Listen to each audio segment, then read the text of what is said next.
Mr. Kandhari, it's an absolute pleasure to have you here today. Thank you very much. I'd like to start with a little bit about yourself, your background, and then maybe you could talk a little bit about your business. I have a very unusual background because I belong to the north. I was born in the south of India. So I speak 7 languages.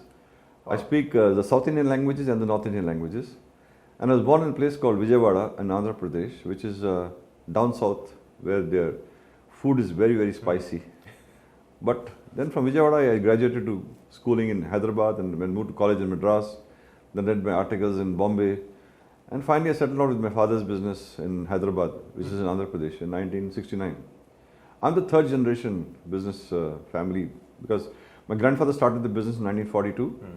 Then my father joined him, and then I joined him, and now today my son is with me, the 4th generation. Right. So we are a family business in 4 generations.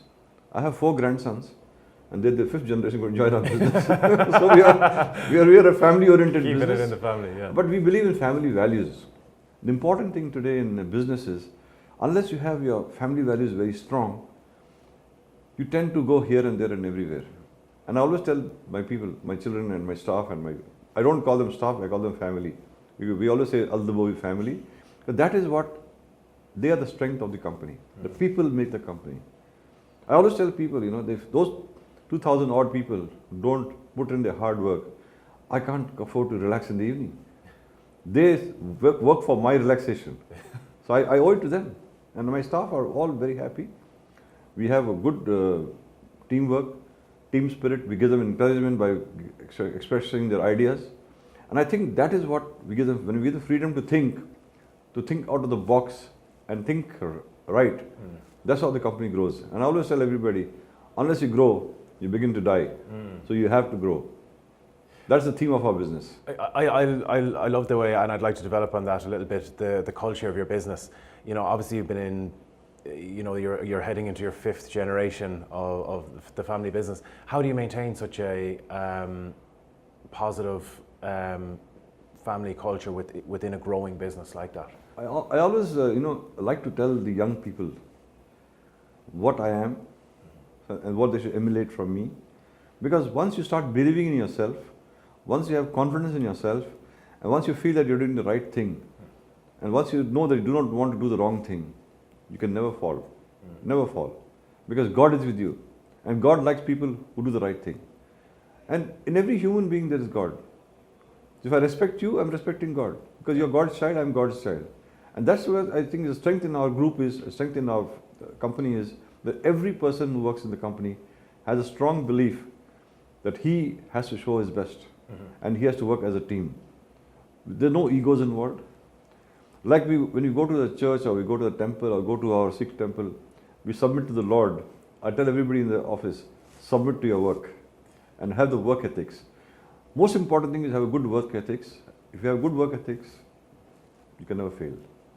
So tell me then, you've been growing this, you became involved in the business during the 70s, is that correct? I came to Dubai in 1976. Yeah. It's now 42 years. We are quite happy. Dubai has been a very, very, very practical place. The government is very pragmatic. They support businesses. They support the growth of businesses. And we've never had any threat from anybody.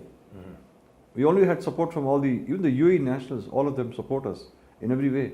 The government agencies support us. And we have freedom to do trading, freedom to do, we have now two manufacturing factories in the UAE. We have an industrial battery plant in Ras Al Khaimah, which is the 5th largest factory in the world. And next year we hope to become the largest factory in the world because we're going for expansion mode. Wow. And in the automotive battery, we have a battery plant in Jabal Ali. Right. And that again is going to be 1 million batteries a year. So we are looking at manufacturing in the UAE, which is, because the work ethics is so good in UAE, there's no politics, nobody wastes time. The productivity of individual person is very high.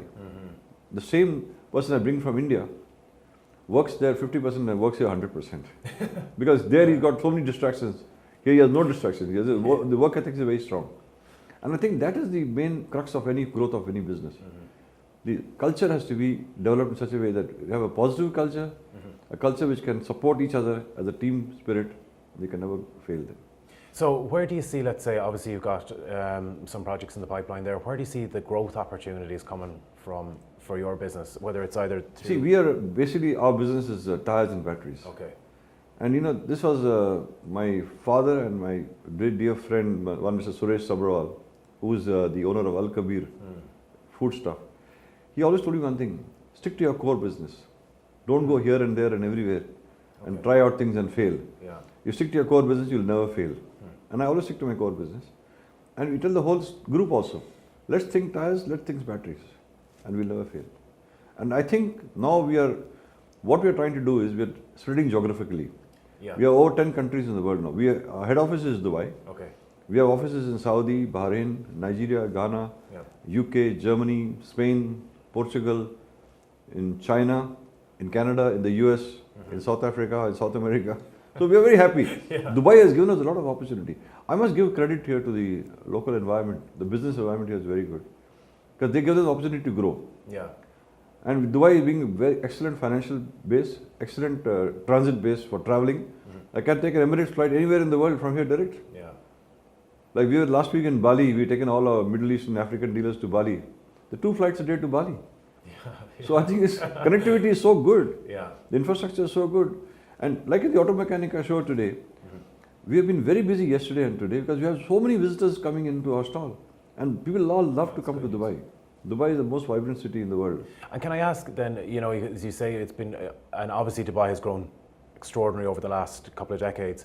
The last couple of years, there's been feedback that the market's been a tough trading environment, and there isn't the same energy that was there maybe 5-10 years ago.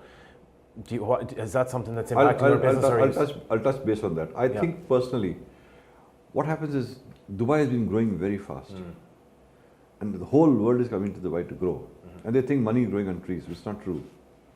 Dubai is also a normal place, a place of business. People expect too much from Dubai. That is where they go wrong. When you start expecting too much from Dubai, your expectations go very high, then you don't achieve, then you start getting depressed.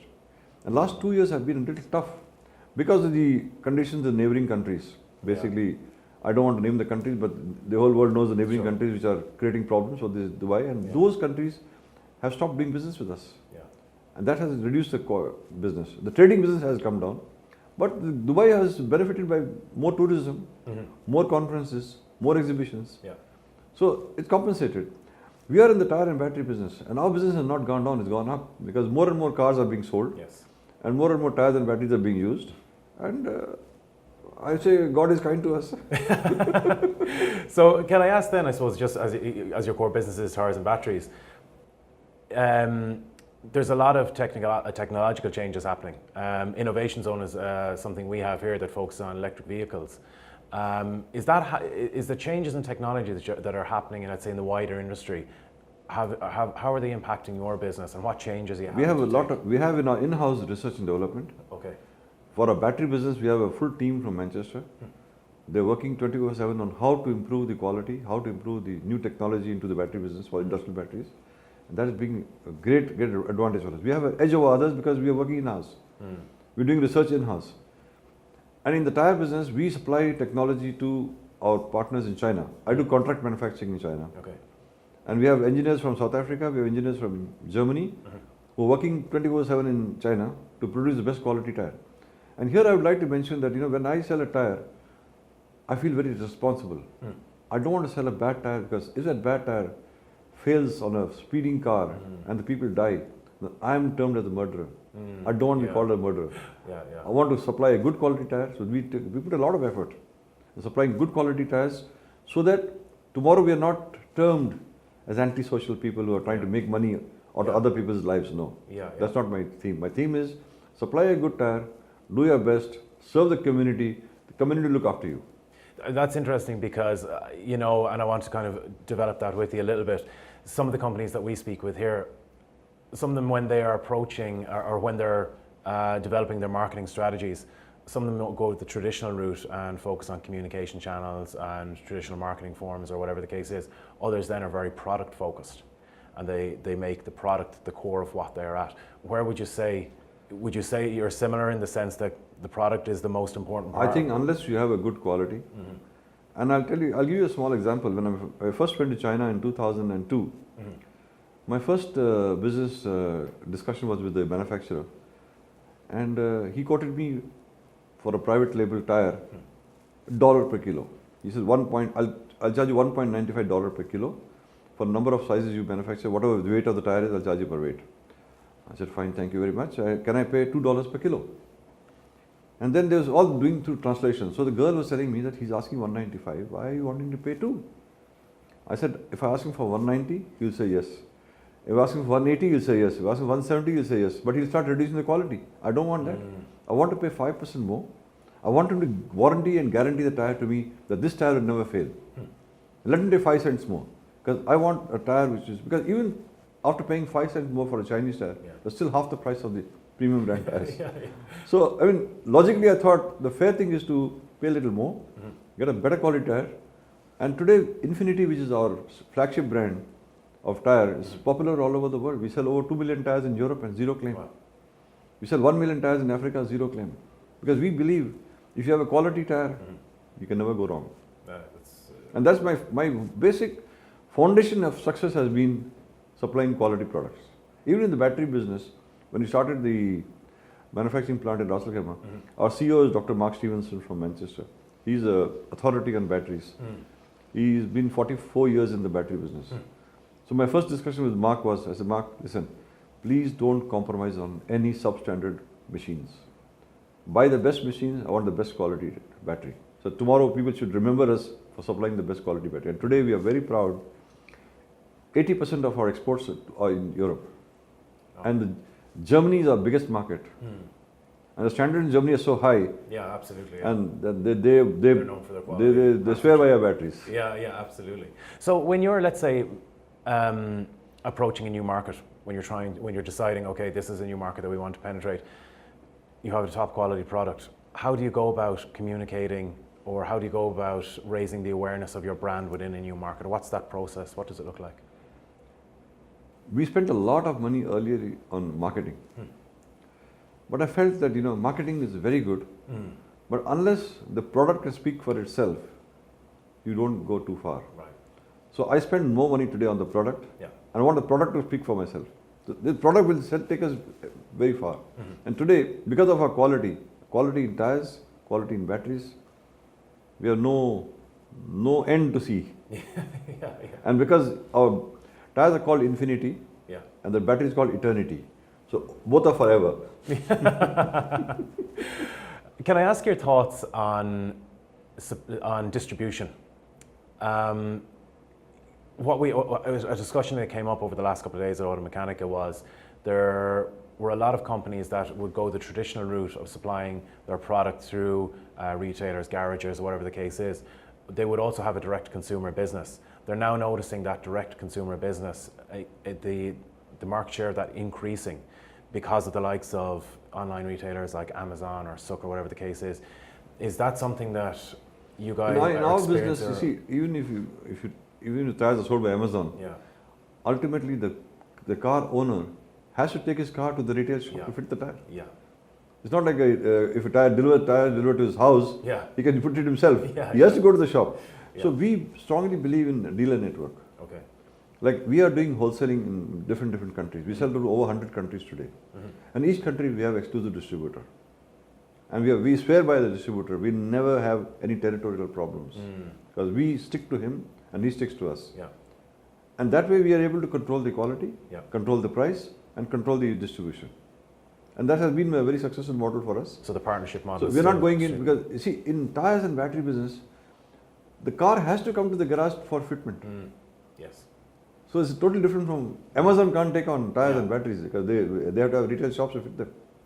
That's the difference. I have one final question for you then.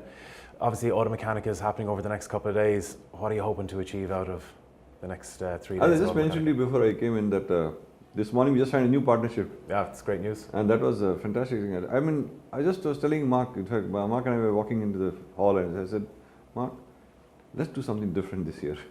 And he said, okay, let's go and visit. We had some background discussions with them. We walked into the stall and we became very positive and we signed an agreement. It's fantastic. A new partnership for a new country. Amazing. That's fantastic. So they're happy. Automechanika gives us a lot of opportunity. That's great. We're quite happy. Mr. Kandhari, it's been an absolute pleasure. Thank you very much. Thank you very much. Thank you. Thank you. Thank you.